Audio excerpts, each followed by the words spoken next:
Ser Ilyn Payne, a ruthless killer and much hated character in A Song of Ice and Fire, who has gone under the radar of many readers, mainly due to his lack of dialogue. But I believe he will have a big role to play in the upcoming story that could shape the lives of many important characters, especially Jaime Lannister. But first, some background on who Ser Ilyn is. We don't know much about his noble house or his early life, but we do know while Tywin was Hand of the King for Aerys II, Ser Ilyn was the captain of Tywin's guard and was a rather loud-mouthed man who got his tongue ripped out by the king for saying it was Tywin who truly ruled the Seven Kingdoms. We don't know much about this event, but considering the king's love for execution and Ser Ilyn's continued loyalty to House Lannister, we can assume Tywin probably got involved and got Ilyn's punishment reduced from an execution to just the loss of his tongue, a great deal. After Robert's rebellion, Ser Ilyn was named the King's Justice as a wedding gift from Robert to Tywin. The role of King's Justice had many responsibilities, such as managing the dungeons in King's Landing, but since Ilyn was illiterate and mute, he was ill-suited to this task and seemed to only get involved when executions were needed, delegating all other tasks to his undergaolers. Over the next 15 years, Ser Ilyn seemed to live a sad, lonely life. Closed off from everyone else, his chambers became a mess, and we hear, "The steel was immaculate, the edge glimmering blue in the pale light, but elsewhere piles of soiled clothing were strewn about the floor, and the bits of mail and armour scattered here and there were red with rust. Jaime could not count the broken wine jars. The man cares for naught but killing." During the main A Song of Ice and Fire series, we don't see much of Ser Ilyn until A Feast for Crows. We know in A Game of Thrones, when Joffrey had Ned arrested, Ser Ilyn immediately took his sword Ice and later used it to execute him. He held on to the sword until Tywin claimed it, wherein Ser Ilyn seemed to not put up a fight and was gifted a fine new blade he still uses. A silver greatsword, 6 feet long with bright runes. The pommel is a chunk of dragon glass, carved in the shape of a grinning skull with ruby red eyes. In A Clash of Kings, Cersei has him guard the noble ladies and children during the Battle of the Blackwater in order to kill any traitors who try to flee or cause havoc. We also learn that she has tasked him with killing herself and Sansa to prevent them being taken as prisoners should Stannis succeed in capturing King's Landing. Ser Ilyn doesn't do much in A Storm of Swords, but his story truly starts to pick up in A Feast for Crows. When Cersei sends out Jaime to clean up the Riverlands, Jaime only made 2 requests. One was to bring his childhood friend, Sir Adam Marbrand, the other to bring Ser Ilyn, claiming the silent headsman had belonged to their father, if he belonged to anyone.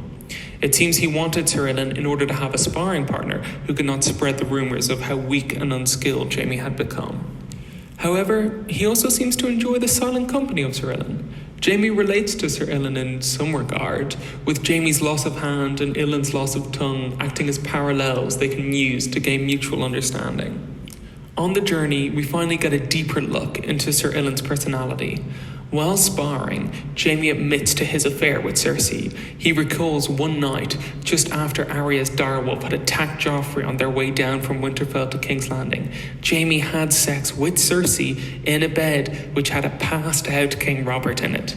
Jaime tells Ser Ilyn that, "If his grace had awoken, I would have killed him then and there," and also goes on to talk about how Cersei wanted Arya maimed or dead, and says, "It was only by chance the Stark's own men found the girl before me. If I had come on her first," and trails off. Ser Ilyn's only response to all of this, which I will repeat, is the breaking of Jaime's Kingsguard vows, incest, attempted regicide, adultery, and attempted child murder, is to laugh. He made a cackling sound. "He is laughing at me," realized Jaime Lannister. Over the rest of the story, we hear Ser Ilyn laugh at Jaime a few more times, not seeming to care if Jaime sees it as disrespectful. "Come," Jaime said, as the silent knight rose, smiling thinly. He enjoys this, he realized. It pleases him to humiliate me nightly.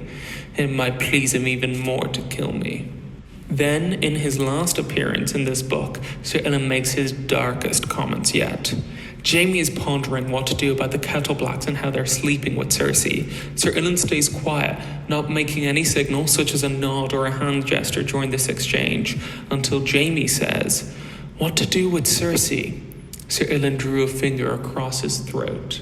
Immediately, Ser Ilyn suggests killing Cersei, Jaime's lover and sister, a job, I will remind you, Ser Ilyn already agreed to do in A Clash of Kings. Luckily for Ser Ilyn, Jaime seems to brush this off, saying, "No, Tommen has lost a brother, and the man he thought of as his father. If I were to kill his mother, he would hate me for it. And that sweet little wife of his would find a way to turn that hatred to the benefit of Highgarden." Ser Ilyn smiled in a way Jaime did not like, an ugly smile, an ugly soul. This is the last major scene in the series featuring Ser Ilyn, and leaves us pondering, where do Ser Ilyn's loyalties lie, and what does he have planned for the future? Most characters, especially Jaime, do not see Ser Ilyn as a threat. He is an older man and doesn't seem to be the best fighter in the world, and since he is a mute and illiterate, he can be trusted with secrets, because how could he ever share them? But happening simultaneous to Jaime divulging his secrets to Ser Ilyn, a similar story is playing out in the north. Wyman Manderley has gotten a hold of Wex Pike, Theon's squire, who is also illiterate and mute. Originally, the Manderleys thought he was an idiot, but soon realized he was only mute, and they have been able to coax information out of him. "Until he learns more letters, we will never know half the truth. But he came to us knowing yes and no, and those can go a long way once you find the right questions." So, this seems to show that Ser Ilyn's mouth might not be as closed as we thought, and someone may be able to get him to divulge all of Jaime's little secrets. Furthermore, we know that Jaime is being taken by Brienne to meet Lady Stoneheart and the Brotherhood Without Banners, and that most likely he will be put on trial for breaking his oath to Catelyn. If Jaime wants to get someone to help him in a trial by combat, or someone who could prove that he's been making good on his promises, i.e. not killing any of the Tullys at Riverrun, etc., he may want to send for people from his travelling party. But most of them wouldn't trust Brienne or the Brotherhood if just sent with word from Jaime. However, there is someone with the Brotherhood right now who could persuade Ser Ilyn to come save Jaime. Podrick. The only two named members of House Payne are almost side by side at the moment, and I would be shocked if they do not interact. How I see this story going down is that Jaime gets captured and demands a proper trial. Then Pod is sent out to get representatives from Jaime's troop, but is only able to persuade Ser Ilyn to follow him. Then Ser Ilyn arrives at the trial, and the Brotherhood gets annoyed as he can't answer any questions, until Lady Stoneheart, who is used to finding it very difficult to speak, begins asking him yes or no questions, to which we see Ser Ilyn slowly nod or shake his head. Then the scene is ripe with tension as Lady Stoneheart begins to approach the dangerous questions like incest and regicide, and we wait to see if Ser Ilyn will stay loyal and lie for Jaime, or say the truth and condemn him. Either way, I don't see this being the end of Ser Ilyn's story. At the heart of it, Ser Ilyn represents the moral question of who should be punished for murders, the man who swung the sword or the man who commanded him to do it. For most of the series, Ilyn is displayed as an emotionless killing machine. We are literally told the man cares for naught but killing. And yet, we don't know one time he's killed someone he wasn't directly ordered to. When he is first introduced, he's shown to be a juxtaposition between how Ned and Robert deal with justice. Ned believes the man who passes the sentence should swing the sword, whereas Robert pawns it off on Ser Ilyn, making him feel less guilty and more removed. Many characters view Ser Ilyn as Ned's murderer. Sansa has nightmares featuring him, and Arya adds her to the list of people she wants to kill.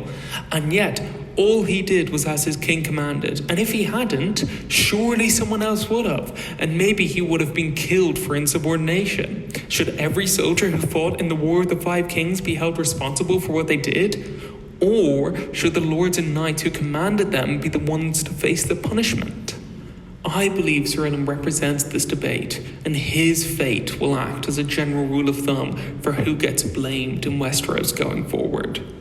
We know Arya's list is important and not forgotten, as in the Mercy Sample chapter she strikes another name off it, so presumably when she returns to Westeros she will try to hunt down the remaining targets like Ser Ilyn. But maybe if she is to move past this vengeful state and become a better person, the best test of her newfound resolve would be to face her father's killer and forgive him, knowing it's not his fault Ned died. However, Arya may not get the chance to meet Ser Ilyn, as Lady Stoneheart may want to execute him herself for Ned's demise. Although, she may find some use in him. As I have shown in quotes throughout this video, time and time again, Ser Ilyn's true loyalties are questioned, and he is suggested to want to kill Cersei and Jaime.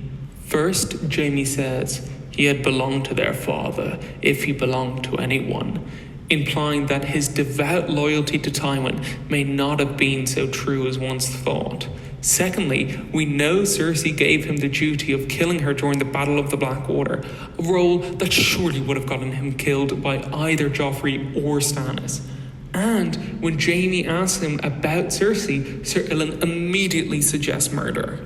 Thirdly, we know Ser Ilyn gets pleasure out of beating up Jaime every night, even letting Jaime get ahead at times, only to humiliate him even more. Perhaps tonight it would be Payne who went to sleep bruised and bloody. It was as if Ser Ilyn heard his thoughts. He parried Jaime's last cut lazily and launched a counterattack that drove Jaime back into the river, where his boot slipped from underneath him in the mud. He ended on his knees with the Silent Knight's sword at his throat. Jaime even spouts the idea that Ser Ilyn wants to kill him. It might please him even more to kill me.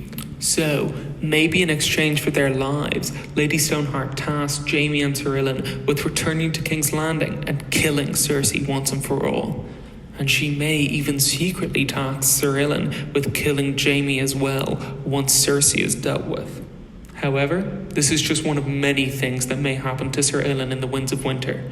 Maybe he'll slay Catelyn like he slew Ned. Maybe the dragon glass in his sword pommel will be used to help fight the White Walkers. Maybe he's made a deal with the Tyrells to bring down the Lannisters.